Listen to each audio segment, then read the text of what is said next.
¿Cuáles son las diferencias entre el verbo make y entre el verbo do? Quédate en esta clase y vamos a ver cómo utilizar estos dos verbos. Estos son verbos irregulares. La forma base del verbo hacer va a ser make. El pasado sería made y el pasado participio sería made.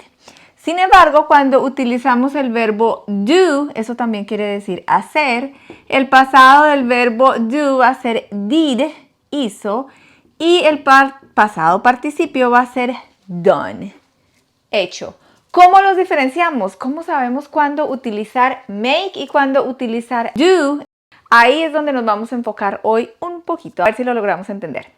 Empezamos con el verbo irregular make. Make se refiere a la acción de crear o producir algo en concreto, ya sea un objeto o ya sea una idea. Yo te puedo decir, haz un pastel. Make a cake. ¿Tienes que hacerlo? ¿Tienes que crearlo? Por supuesto, tú tienes que empezar de cero hasta que te salga algo bastante delicioso. Este verbo aquí tienes acción de construir algo y en este caso lo estás haciendo con tus manos. Otro ejemplo, I have to make a phone call.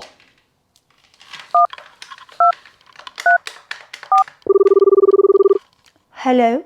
Aquí estoy diciendo que necesito hacer una llamada. Estoy construyendo la llamada, no necesariamente, pero sí estoy iniciando y estoy haciendo la llamada. Por esa razón vamos a decir I need to make a phone call. Ahora, si hablamos del verbo irregular, do, dijimos que este también significa hacer, pero es básicamente lo contrario de make. Do se utiliza para referirse a las actividades, tareas o acciones que no implican la creación, la producción de un objeto en concreto. Por ejemplo, yo puedo decir, haz tu tarea. Do your homework. Cuando yo le digo a alguien que haga su tarea, ¿está creando o produciendo algo? No. En este caso, esta persona está haciendo la tarea, pero de los conocimientos que ya tenía, tiene que basarse de ahí en adelante, hacer esa tarea. No está creando, no está produciendo nada nuevo, sino que básicamente está repasando algo. Lava los platos. Do the dishes. Do the dishes. No tienes que crear los platos porque ya están hechos. No tienes que crear el jabón porque ya está hecho. No tienes que crear absolutamente nada. Simplemente es la acción de quitarle el mugre a los platos y ya. No tienes que crear absolutamente nada. Y eso es básicamente como que lo más importante que tú te tienes que acordar entre el verbo make y entre el verbo do. Sin embargo, las diferencias entre el verbo make y entre el verbo do muchas veces dependen de la expresión específica y no siempre siguen una regla concreta o rígida. Por eso aprender las combinaciones y las frases comunes es la clave para aprender esos dos verbos o para aprender a utilizarlos correctamente. Prestemos la atención a otros ejemplos para ver si logramos entenderlos mejor. I made some friends from the local area while I was on vacation. ¿Por qué estoy utilizando el verbo made, de construir? Porque acá se refiere a la creación de una amistad.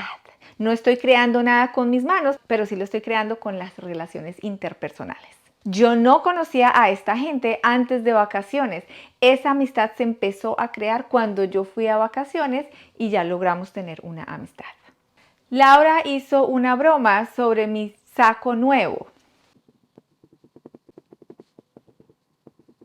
Laura made a joke about my new sweater.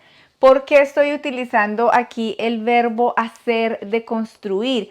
Porque básicamente estamos hablando de que Laura creó algo abstracto. En este caso, creó una broma. Ellos se divirtieron, pero realmente hicieron un desorden.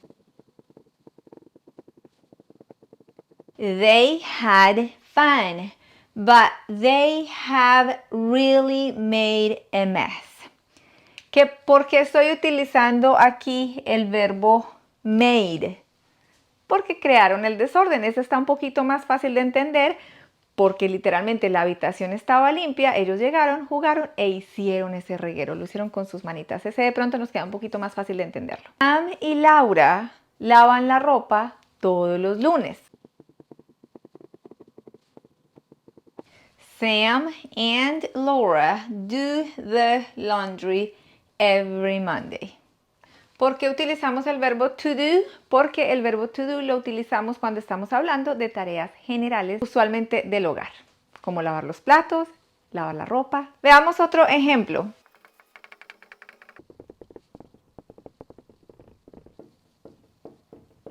Can you do me a favor and get the book down from the shelf? ¿Por qué estoy utilizando el verbo do aquí? Porque le estoy pidiendo a alguien que haga una acción, en este caso le estoy pidiendo un favor, y favor como tal no es una creación. Te voy a dejar esta tarea en los comentarios, déjame saber la respuesta de cuál verbo vas a utilizar, make o do. Besotes.